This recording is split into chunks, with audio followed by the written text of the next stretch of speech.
नमस्कार, आप देख रहे हैं पंजाब केसरी टीवी और मैं हूं आपके साथ रौनक पारिक। फिलहाल आज हम जिस मुद्दे पर चर्चा करने वाले हैं वो है बजट। लेकिन बजट से पहले जो प्री बजट की प्लानिंग होती है, किस तरह हमारे जो युवा साथी हैं, तमाम फील्ड के जो एक्सपर्ट हैं, वो अपनी अपनी राय मुख्यमंत्री को देते हैं और उसके बाद है वो बजट की तैयारी है वो शुरू होती है। बजट किस तरह से बनता है वो इसके बाद ही प्रॉपर प्लानिंग है वो लगातार की जाती है। फिलहाल हमारे साथ हमारे 3 अतिथि हैं। उनसे सबसे पहले आपको मैं रूबरू करवा दूं। प्रिया जैन हैं जो यूथ के मुद्दे हैं वो सरकार के समक्ष रखती हैं। रामदयाल जी हैं जो सोशल वर्कर हैं। उसके अलावा पवन कुमार जी हैं जो एग्रीकल्चर को लेकर के तमाम बातें हैं वो सरकार तक रखते हैं कि किस तरीके से बजट की प्लानिंग है वो रखी जाए। उसके अलावा आम जनता को किन किन चीजों की नीड रहेगी वो तमाम हमारे साथी हैं वो वहां पर रखते हैं। हम इन तीनों से जानेंगे कि आखिर अब तक का जो समय है, इन्होंने अब तक सरकार को जो अपने अपने आइडियाज दिए हैं वो आइडियाज इनको कैसे आते हैं, आम पब्लिक की जो जुड़ाव के मुद्दे हैं वो सरकार तक कैसे रखते हैं और क्या प्रिपरेशन है बजट को लेकर के, इनकी तैयारी है वो कैसे रहती है। इन तमाम बातों पर हम आज बात करेंगे। सबसे पहले आप सभी का बहुत बहुत धन्यवाद अपना कीमती समय निकालने के लिए। सबसे पहले दिव्या जी जी जी बिल्कुल। सबसे पहले प्रिया, मैं आपसे जानना चाहूंगा कि आखिर जो अपनी आप प्रिपेयरिंग है, प्लानिंग है, सरकार के समक्ष अपनी आप बात रखती है, उसकी तैयारी आप लोग कैसे करते हैं? क्योंकि ये काफी इंपॉर्टेंट चीज है कि आप आम जनता की जो मुद्दे हैं, जो परेशानी है, वो आप सरकार तक किस तरीके से पहुंचाती हैं।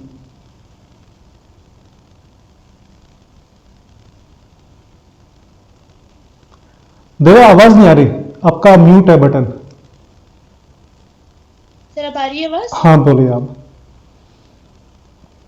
सर ये जो भी मेरे सुझाव होते हैं गवर्नमेंट को, तो उसके लिए मैं पहले सभी से मिलती हूँ। जो भी युवा मेरे आसपास हैं या फिर मैं जिनसे मतलब जुड़ सकती हूँ, तो उनसे जुड़कर मैं उनकी राय जानती हूँ। मैं जानना चाहती हूँ कि वो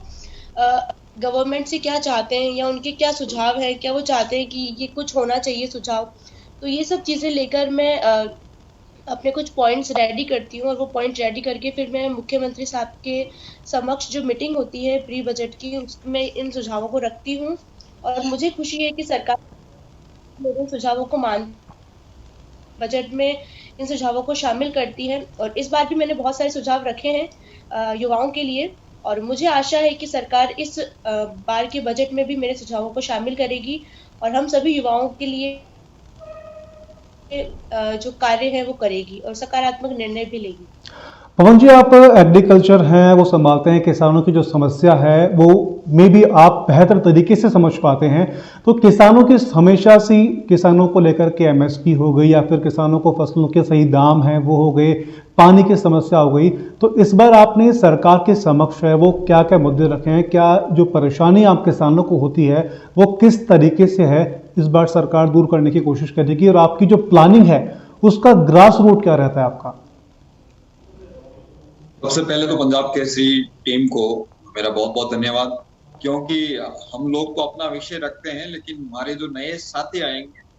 वो किस प्रकार समाज में आगे जाके बजट के विषय पर क्या चिंतन करेंगे, ये एक मूल बात है। और ये विषय आप लोगों ने जो आज रखा है ये बहुत ही अभिनंदन के योग्य विषय है। और जहां बात आपने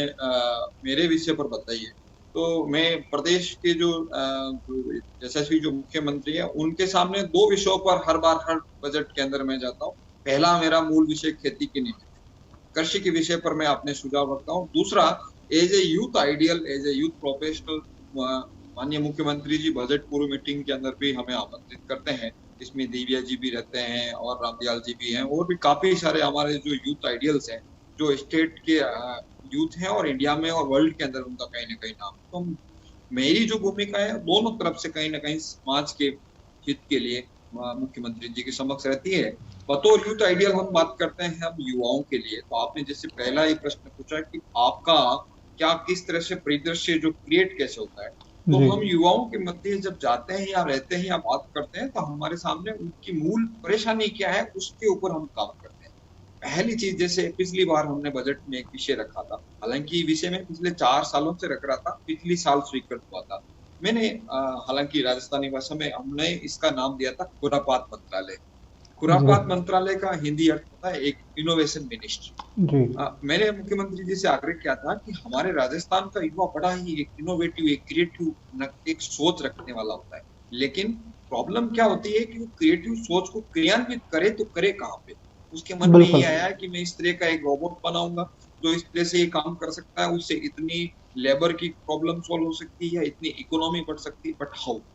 इसके लिए कोई प्लेटफॉर्म होना चाहिए। मैं पिछले 3 साल से 4 साल से ये आग्रह कर रहा था कि माननीय मंत्री जी यदि इस विषय पर ध्यान देते हैं तो हमारा युवा उस प्लेटफॉर्म पे जाके इस तरह के इनोवेशन, इस तरह के क्रिएशन, इस तरह के नवाचार, इस तरह के प्रयोग करते हुए एक समाज को नया विषय दे सकता है, जिससे लोगों को रोजगार भी मिलेगा और काम भी मिलेगा। तो उससे क्या होगा, एक गरीब व्यक्ति अपने घर पर कभी भी नवाचार का प्लेटफॉर्म नहीं कर सकता, क्योंकि हो सकता है वो नवाचार सक्सेस भी हो जाए और हो सकता है वो फेल भी हो जाए। अब फेल हो गया तो गरीब किसान का बेटा वो उस नवाचार के चक्कर में उसने अपना इतना इन्वेस्टमेंट किया है, कभी क्षतिपूर्ति नहीं होगा, एक नया नवाचारी कभी समाज के अंदर नहीं आ पाएगा, क्योंकि गांव के अंदर एक समाचार फैल जाएंगे कि पहले वो बर्बाद हो गया, तू कभी ये काम मत कर। लेकिन सरकार की सहायता से ये एक प्लेटफॉर्म, पिछली सरकार जो पिछला बजट है उसमें माननीय मुख्यमंत्री जी ने हमारा ये सुझाव स्वीकृत किया और 600 करोड़ रुपए माननीय मुख्यमंत्री जी ने प्रदेश को दिए थे, जिसमें 3 जिलों के अंदर कोटा, जयपुर और जोधपुर 3 जिलों के अंदर ये 600 करोड़ 200 करोड़ के रूप में बजट के रूप में स्वीकृत किए थे। और उसके अंदर ये इनोवेशन मिनिस्ट्री जो है, इसमें नए नए लोग जो जाके समाज के जो युवा है वो जाके कहीं ना कहीं कर सकते। बिल्कुल किस्सा, हाँ जी जो एग्रीकल्चर के विषय पे हमने ये कहा है कि लो कॉस्ट टेक्नोलॉजी किसानों के बीच में आनी चाहिए। लो कॉस्ट टेक्नोलॉजी का मतलब है आज बड़ा ट्रैक्टर आ चुका है या बड़ा कोई स्प्रेयर आ चुका है या बड़ा रोबोट आ चुका है, लेकिन ये जितनी भी कॉस्टली जो टेक्नोलॉजी है वो बड़े किसान को करेगी जो ऑलरेडी पहले से है। लेकिन हम किसानों के चिंतक होते हुए, हम युवाओं के चिंतक होते हुए हम ये चाहते हैं कि हमारी टेक्नोलॉजी नॉर्मल आदमियों के पास में पहुंचनी चाहिए। वो कब होगी, जब वो लो कॉस्ट की होगी। उसमें कई सारे एग्जांपल भी हम देते हैं और प्रॉब्लमेटिक सिचुएशन को बजट को ध्यान में रखते हुए हम उसके बीच में रखने का प्रयास करते हैं। जी रामजाल जी, आप सोशल वर्कर हैं, समाज की जुड़ी हुई तमाम जो परेशानियां हैं वो आप सरकार तक पहुंचाते हैं, तो इस बार क्या क्या परेशानी आपने ऑब्जर्व करी, क्या क्या चीजें आपने देखी समाज के अंदर और क्या आपने मुख्यमंत्री महोदय को बताई? जी रौनक जी, हाँ, मैं सबसे पहले तो पंजाब केसरी टीवी को, मैं इस टीम को आपको मैं साधुवाद देना चाहूंगा कि आपने विभिन्न मुद्दों को लेकर खासकर बजट और प्री बजट से संबंधित जो सुझाव हैं उनको आप अपने टीवी के माध्यम से साझा करवा रहे हैं जी। हम लोग कम्युनिटी के साथ में सीधे तौर पे हम काम करते हैं और बहुत सारी ऐसी समस्याएं गाँव में आती हैं और उन समस्याओं को चूंकि अब हमें सरकार के विभागों के माध्यम से हमें माननीय मुख्यमंत्री महोदय के सामने अपनी बातें रखने का और खासकर समस्याओं के समाधान के लिए अपने सुझाव रखने का एक मौका जो मिलता है, मैं कहीं न कहीं इसके लिए राजस्थान यूथ बोर्ड और महिला बाल विकास विभाग को मैं धन्यवाद ज्ञापित करता हूँ कि पिछले करीब 7-8 वर्षों से मुझे इस बजट जो पूर्व बैठक है, परामर्शदात्री समिति है, उसमें बतौर सदस्य के रूप में जोड़ा है। और जैसे मैंने आपको निवेदन किया कि मैं पिछले 15-20 वर्षों से ग्रामीण क्षेत्रों में युवाओं के माध्यम से समग्र ग्राम विकास के लिए हम लोग काम कर रहे हैं और उसमें कहीं न कहीं हम लोग कोशिश करते हैं कि जो वास्तविकता में जेन्युइन समाज की जो प्रॉब्लम्स हैं उनको विभागों के माध्यम से या विभागों के माध्यम से जो लोक कल्याणकारी योजना है उनके माध्यम से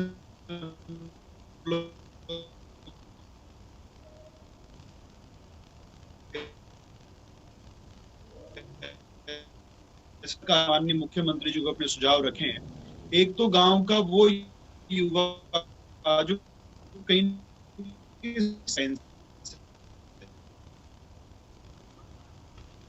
रांगली नेट का कोई इश्यू आ रहा है क्या? कहीं न कहीं रखा था, कहीं न कहीं माननीय मुख्यमंत्री जी उन्होंने उसको बजट में रखा भी और हमने देखा हो तो जी वॉइस कम आ रही है मेरी? नहीं, वॉइस ब्लिंक, हाँ ठीक है। ओके, कहीं न कहीं एक हमने प्रस्ताव रखा था कि जिस प्रकार से अन्य हायर एजुकेशन होती है वैसे सोशल सेगमेंट में भी हायर एजुकेशन राजस्थान में उसकी कमी है। तो जैसे Tata institute of social scientist चल रहा है, वैसे हमने एक एग्जांपल दिया था कि राजस्थान में भी इस तरह का कोई इंस्टीट्यूट अगर सेटअप हो तो सोशल सेगमेंट के अंदर लोगों को करियर बनाने के लिए मौका मिलेगा। तो माननीय मुख्यमंत्री जी ने उसको एक्सेप्ट करते हुए और Mahatma Gandhi institute of social science का यहाँ सेटअप किया और जो वो धीरे धीरे आकार भी ले रहा है। तो एक हमने उसमें इस बार जो प्रस्ताव हमने रखा है कि ग्रामीण क्षेत्रों में युवाओं को वन स्टेप सॉल्यूशन, जिस प्रकार से गांवों के अंदर किसान सेंटर्स बन गए, किसान कॉल सेंटर्स भी एस्टेब्लिश हो रहे हैं, और महिलाओं के लिए आंगनबाड़ी केंद्र, बच्चों के लिए उनके पोषण के लिए तमाम तरह की ऐसी चीजें चल रही हैं। लेकिन आज भी हमारा ग्रामीण परिवेश का जो बालक है, युवा है, वो अपने करियर से संबंधित, अपने स्किल एनहांसमेंट से संबंधित कोई उसको वन स्टॉप सॉल्यूशन नहीं है। और चूंकि अभी गाँव में जो ऑनलाइन जो रीच है वो भी बहुत कम है, या उनको उस सर्विसेज को अवेल करना भी आ नहीं रहा। तो हमने माननीय मुख्यमंत्री जी से आग्रह किया है कि एटलीस्ट कम से कम उपखंड स्तर पर, ब्लॉक स्तर पर एक युवा विकास केंद्र हो, जहां पर उनको वन स्टॉप सॉल्यूशन मिलना चाहिए कि युवा उस केंद्र पर जाकर, चाहे उनकी शिक्षा से संबंधित कोई विषय हो या उनके कौशल संवर्धन से कोई विषय हो, रोजगार या स्वरोजगार से संबंधित योजनाओं की जानकारी हो, उनको एक सिंगल प्लेटफॉर्म पर मिल जाए। अभी हम देख रहे हैं कि सारी योजनाएं सरकार ने ई मित्र पर लान, तो ई मित्र वाला केवल फार्म भरने का काम कर रहा है, और जो तय शुल्क है वो भी उसके अंदर भी वो सर्विसेज उपलब्ध नहीं करवा रहा, क्योंकि व्यक्ति एक है और योजनाएं उसके पास में अधिक है, तो वो जानकारी स्प्रेड नहीं कर पा रहा, केवल वो एप्लीकेशन अप्लाई करने का काम कर पा रहा है। तो कहीं ना बहुत बड़ा लेकुना है। अगर युवाओं के लिए इस तरह से युवा विकास केंद्र ब्लॉक स्तर पर बन जाता है, तो वहां के स्थानीय स्तर पर बहुत सारे युवाओं को एक ही छत के नीचे उसका पूरा समग्र जो समाधान मिल जाएगा। तो ये हमने माननीय मुख्यमंत्री जी को इस बात के लिए अपनी बात रखी है। और एक हमने युवाओं, खासकर ग्रामीण क्षेत्र के अंदर जो युवा पर्यावरण या सामाजिक क्षेत्र से जुड़कर और सतत विकास के लिए काम करना चाहते हैं, तो हमने प्रत्येक गांव के अंदर एक स्मृति वन, क्योंकि अभी हम देख रहे हैं कि अभी पिछले दिनों कोरोना की जो महामारी आई और उसमें हम ऑक्सीजन को कितने तरसे हैं, तो कहीं हम लोगों को प्री प्लान करके इस तरह की नर्सरियां, जो अभी सरकार नरेगा के तहत बनाती है, लेकिन उसमें कहीं पब्लिक को कनेक्ट नहीं करने की वजह से उन नर्सरियों में करोड़ों रुपए जो है वेस्टेज चले जाते हैं। पेड़ लगते हैं लेकिन वो अगले सीजन तक खत्म हो जाते हैं। तो कहीं न कहीं स्मृति वन, युवा जो लोकल यूथ क्लब्स हैं हमारे, उनके माध्यम से उन स्मृति वनों को सजोया जाए, उनको तैयार किया जाए और उनके माध्यम से उनकी सतत आजीविका भी तैयार की जाए। क्योंकि आजकल पेड़ों के माध्यम से, नेचुरल फार्मिंग के माध्यम से, ऐसे बहुत सारे रिसोर्सेज के माध्यम से वो अपने गांव का आजीविका भी तैयार कर सकते हैं। तो वो एक रोल मॉडल के लिए भी हमने माननीय मुख्यमंत्री जी से आग्रह किया है इस बजट के अंदर। और कहीं न कहीं अभी जो हमारे बेरोजगार युवा साथी हैं, इनके लिए भी हमने आग्रह किया है कि जो अभी बहुत सारी वैकेंसी सरकार निकालती है, लेकिन उन पे कहीं पे कोर्ट स्टे आ जाता है, कहीं और प्रॉब्लम्स आ जाती है, तो कैसे इसका स्थायी समाधान हो, सरकारी स्तर पर, गैर सरकारी स्तर पर, या फिर स्वरोजगार से संबंधित कुछ योजनाएं विशेषकर हम लागू कर सकें। इस कंसर्न में हम लोगों ने माननीय मुख्यमंत्री जी से आग्रह किया है। और अभी जो कॉन्ट्रेक्चुअल, जो संविदा कर्मियों के साथ में भी जो समस्याएं चल रही है, युवाओं में उसके लिए बड़ा प्रॉब्लम है, तो उसके लिए भी हमने आग्रह किया है कि कॉन्ट्रेक्चुअल सर्विसेज को किस तरह से वो बहुत सॉफ्ट कॉर्नर रखते हुए हमारे युवा साथियों को जो बेरोजगारी का दंश झेल रहे हैं, उनको वो अधिक से अधिक रोजगार उपलब्ध करा सकें। और एक हमने आग्रह किया है, क्योंकि इसमें पूरे हम देख रहे हैं, हम कम्युनिटी के साथ में काम करते हैं, प्रत्येक वर्ग मानसिक दबाव में है, चाहे वो सरकारी क्षेत्र हो, चाहे वो गैर सरकारी क्षेत्र हो। आज का छोटा बालक हो, युवा हो, किशोर हो, सब मानसिक अवसाद में है। तो ये कैसे मेंटल हेल्थ पे हम लोग डे वन से हम काम करें। हमारे जितने भी एजुकेशन इंस्टीट्यूट हैं, वहां पर एक्स्ट्रा कैरिकुलम एक्टिविटीज में मेंटल हेल्थ पे बहुत बड़ा काम करने की जरूरत है। आज हम देख रहे हैं युवा साथी छोटी सी परेशानी होने पर वो सुसाइड तक अटेम्प्ट कर लेते हैं। तो कैसे हम लोग मेंटल हेल्थ के लिए हम लोग काम करें, और कहीं न कहीं इस अवसाद से बाहर निकालने के लिए भी हम लोगों को प्रत्येक स्टेक होल्डर्स के साथ में मिलकर, और हमें काउंसलिंग, मेंटल हेल्थ पे हमें काम करना पड़ेगा। बिल्कुल, और अन्य जो बिल्कुल रामदयाल जी, बिल्कुल उस पर बात करेंगे। फिलहाल अपन पवन जी, पहले ये तो हम बात हुई कि आप अपनी जो राय हैं, आप तीनों साथी हैं, आप अपनी राय कैसे सरकार के समक्ष हैं वो रखते हैं, ये तो हमने वो बात करी। अब हम बात करते हैं कि आप जो टॉपिक्स को लेकर सरकार के बीच जा रहे हैं, उन पर कितना काम और अभी होना चाहिए, क्या क्या परेशानी है, उनको हम बात करेंगे। फिलहाल पवन जी, सबसे पहले मैं आपसे सवाल करूंगा कि किसानों की जो समस्या है वो आम पानी की होती है, जैविक खेती को लेकर के होती है, तो इसके लिए आपने सरकार को सुझाव क्या दिए हैं, क्या किस तरीके से काम सरकार कर रही है? देखिए, यहाँ पे भी खेती के विषय पे जो भी बातें आ रही है सब जी, मैं पिछले 4 वर्षों से माननीय मुख्यमंत्री जी से और उनकी जो बजट प्लानिंग जो सिस्टम है उसके अंदर हमारा फर्स्ट सबसे बड़ा सुझाव ये था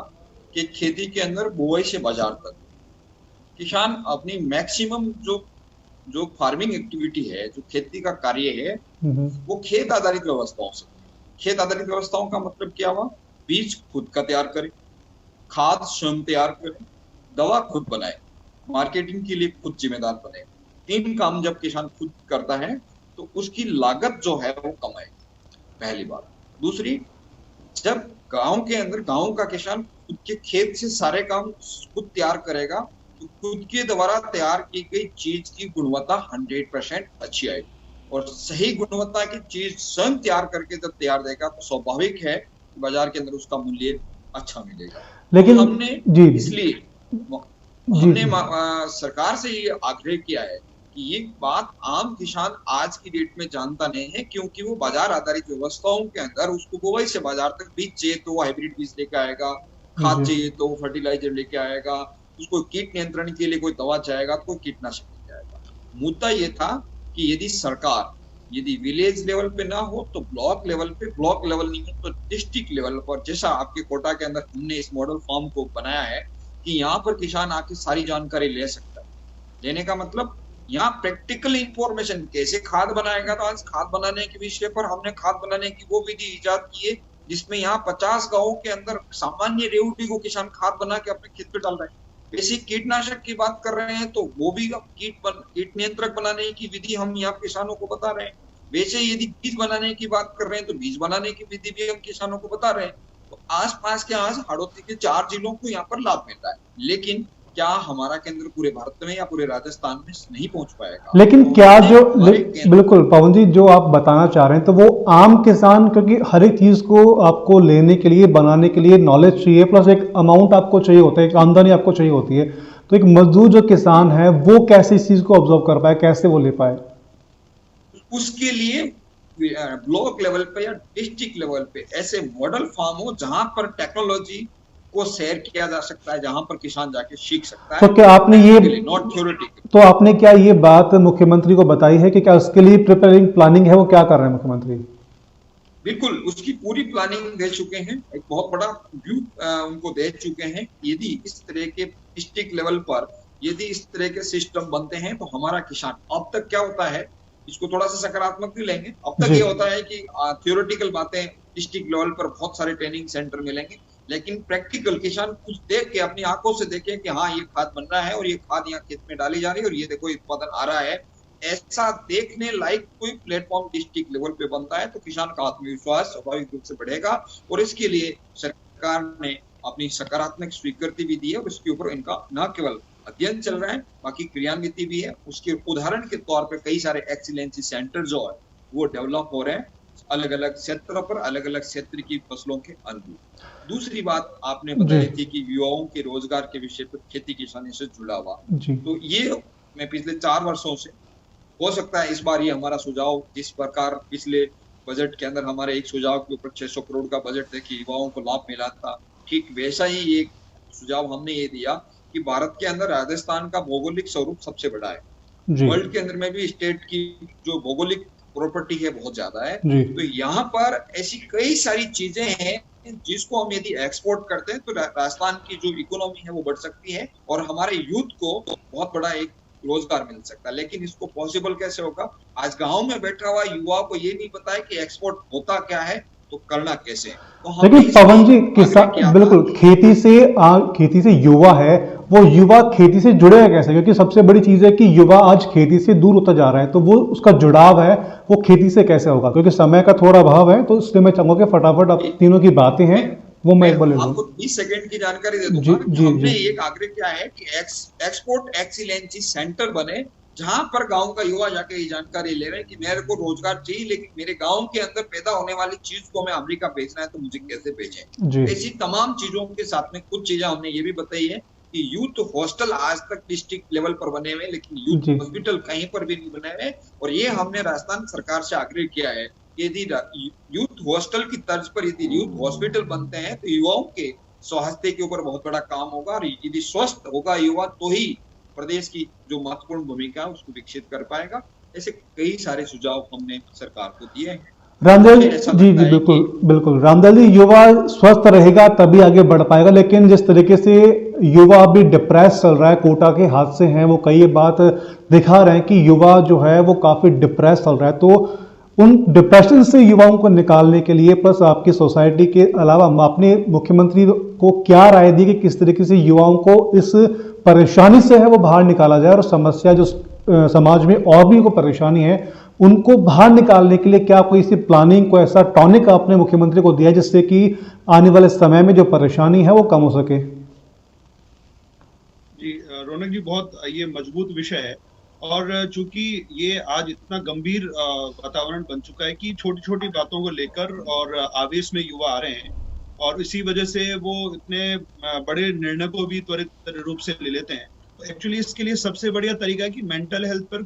जो है वो कुछ इन रेगुलर मोड के अंदर ऐसी सह शैक्षिक गतिविधियों के माध्यम से युवाओं को अवसाद से बाहर निकालना, उनके स्ट्रेस और इमोशंस को मैनेज करने के लिए बहुत सारे ऐसे टूल्स हैं जिनके माध्यम से वो शिक्षा के साथ में उनको जोड़ा जाए। और कहीं न कहीं रेगुलर सेशंस जो कि मेंटल हेल्थ पे लेकर कुछ ऐसे एक्सपर्ट्स को, जिस प्रकार से भी हम देख रहे हैं कि तमाम टीचर्स को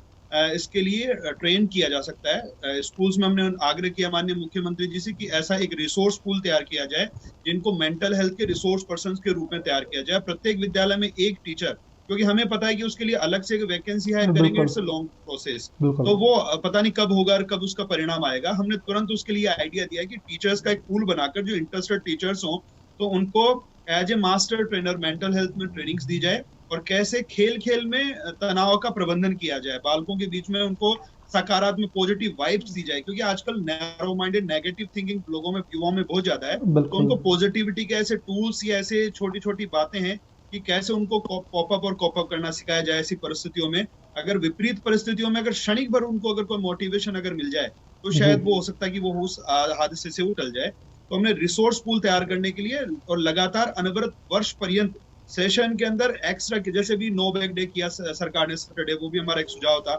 जीवन कौशल को किताबों में लागू किया जाए, लाइफ स्किल एजुकेशन को, तो ये शायद बहुत अच्छे से इसको संभव किया जा सकता है। वो स्कूल और कॉलेज में मेंटल हेल्थ पर रिसोर्स पूल तैयार करके वर्ष पर्यंत सेशन के माध्यम से अवसाद से बाहर निकालने के लिए युवाओं को तैयार करने का हमने सुझाव माननीय मुख्यमंत्री। हाँ, तो दिव्या बात करेंगे यूथ को लेकर के और क्या प्रॉब्लम्स, क्योंकि आप लगातार यूथ के बीच रहती हैं, गर्ल्स के बीच आप रहती हैं, गर्ल्स की सिक्योरिटी को लेकर के है, क्या लड़कियों ने आपको क्या बात कही है, आपने क्या जो सुझाव है वो मुख्यमंत्री को दिए हैं? सर, जो मेरे सुझाव गत 4 वर्षों से मुझे बजट से पहले जो बैठक होती है उसमें आमंत्रित किया जाता है। और सर, अभी आपने जो बालिकाओं के लिए बात कही, तो सर उसमें मेरा सुझाव एक तो मैंने पिछले साल रखा था, जो लड़कियां हैं, जो बालिकाएं हैं, उन्हें आत्मरक्षा का प्रशिक्षण दिया जाए। और मुझे खुशी है कि सरकार ने मेरे सुझाव को शामिल भी किया, और बहुत सारे सुझाव हैं जिन्हें सरकार ने शामिल किया है, जिसमें एक तो ये था कि स्कूलों में बच्चों को वृक्षारोपण से पौधारोपण से जोड़ने के लिए जो पौधारोपण का अभियान है वो चलाया जाए, और वो जो एक्टिविटी होती है बच्चों को उसके नंबर भी दिए जाएं ताकि वो उस काम को ज्यादा अच्छे से करेंगे। इसके साथ साथ ही एक मेरा सुझाव था कि जैसे कोटा में जो चंबल है उसके शुद्धिकरण का मैंने सुझाव रखा था, और सरकार ने इस सुझाव को भी अपने बजट में शामिल किया। इसके साथ साथ एक आतिशबाजी पर प्रतिबंध का था, हालांकि वो हमेशा के लिए नहीं हुआ, लेकिन कुछ टाइम के लिए आतिशबाजी पर प्रतिबंध हुआ था, तो वो सुझाव भी मेरा माना गया।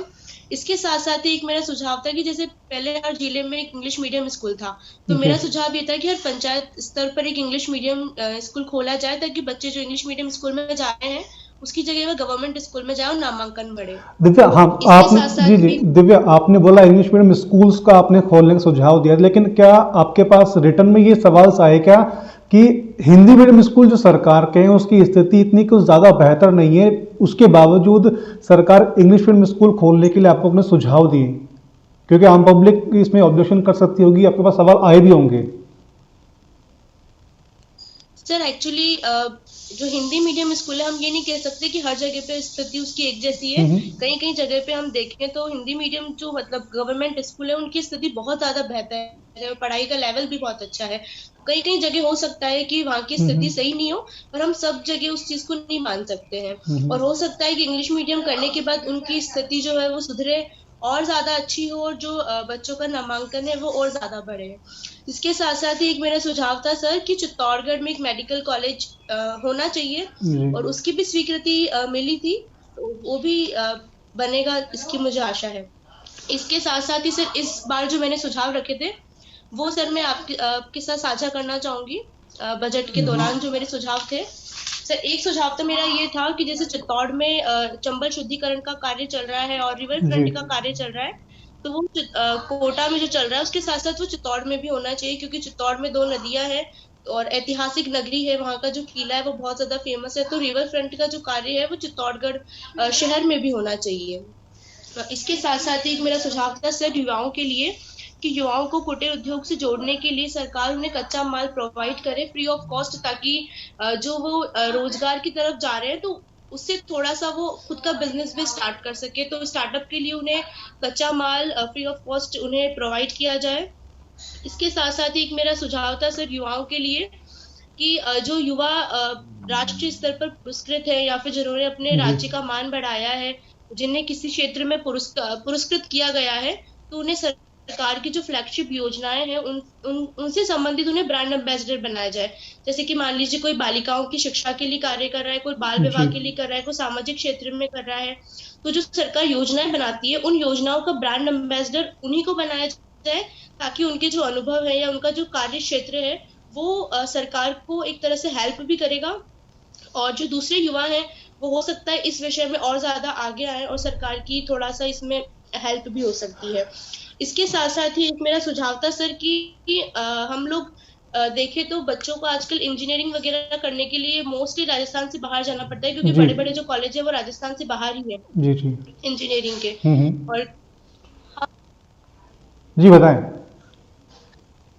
और कोटा से शिक्षण नगरी है, वहाँ पे बहुत सारे कोचिंग के लिए बच्चे कोचिंग के पर्पज से यहाँ पे बहुत सारे बच्चे आते हैं, जी लेकिन 1-2 साल यहाँ रुकने के बाद में फिर उनको इंजीनियरिंग वगैरह के लिए बाहर जाना पड़ता है, तो उनको थोड़ी दिक्कत होती है। तो मेरा सुझाव ये था कि कोटा में भी एक इंजीनियरिंग कॉलेज की स्थापना की, मतलब है कोई इंजीनियरिंग कॉलेज पर एक और हो जाए, ताकि बच्चों को बाहर नहीं जाना पड़े आगे पढ़ने के लिए, वो कोटा में अपने इस जो इंजीनियरिंग कॉलेज में पढ़ सके। इसके साथ साथ ही एक मेरा सुझाव था कि जैसे नेशनल यूथ अवार्डी जो होते हैं उन्हें जी सरकार उनके ही मतलब स्तर पे, जैसे मान लीजिए वो पर्यावरण संरक्षण के क्षेत्र में कार्य कर रहे हैं जी या कोई भी अगर उनका कोई क्षेत्र है तो उनसे क्षेत्र से संबंधित उन्हें रोजगार दिया जाए, ताकि वो रोजगार से भी जुड़े रहेंगे और रोजगार मिलने के बाद वो अपने काम को और ज्यादा अच्छे से करेंगे। ये सुझाव मेरा था। एक सर मेरा रेन वाटर हार्वेस्टिंग के लिए सुझाव था कि रेन वाटर हार्वेस्टिंग जो सरकार उस पर सब्सिडी बढ़ा दे, ताकि हर व्यक्ति उसे अपने घर में लगा सके। और कई कई जगह से मैंने देखा है जो सरकारी बिल्डिंग है, जैसे स्कूल कॉलेज है या फिर कोई जी हॉस्पिटल है, वहां पे रेन वाटर हार्वेस्टिंग है पर उसकी जो मरम्मत वगैरह है वो नहीं हो पाती है, तो उसका कोई यूज नहीं होता, वो सिर्फ वहां बन के रह जाता है। मतलब तो तमाम उसका जो डेली आप उसकी बिल्कुल मरम्मत हो, बिल्कुल उसका कुछ काम हो ताकि वो यूज भी आ सके। बिल्कुल दिव्या, आपका इसके थोड़े अलावा बिल्कुल दिव्या थोड़ी समय की थोड़ी पाबंदी है इसको लेकर के फिलहाल आप तीनों का मैं बहुत बहुत धन्यवाद करूँगा। आपने अपना समय निकाला, जो अपने सुझाव थे वो आपने दिए, और हम भी कोशिश करेंगे कि आपकी जो तमाम बातें हैं वो आम जनता तक पहुंचे, क्योंकि आम जनता से जुड़ी हुई जितनी भी परेशानी है आप सभी युवा मिलकर के सरकार तक पहुंचाने की कोशिश कर रहे हैं। फिलहाल पंजाब केसरी के अंदर जिस तरीके से तीनों युवा जुड़े हैं, तमाम अपनी बातें हैं, जो आइडियाज़ इन्होंने सरकार के समक्ष शेयर किए हैं, वो बात अपने सामने रखी है। तो इन तीनों का फिलहाल जो बातें कही हैं उसको आम जनता, अगर कोई सुझाव आपके पास भी है तो आप हमें कमेंट बॉक्स में लिख करके भेजिए, जिससे कि हम इनके जरिए, हमारे जरिए जो आपकी बात है वो सरकार तक पहुंचाने की पूरी कोशिश करेंगे। लेकिन तब तक के लिए आप देखते रहिए पंजाब केसरी टीवी।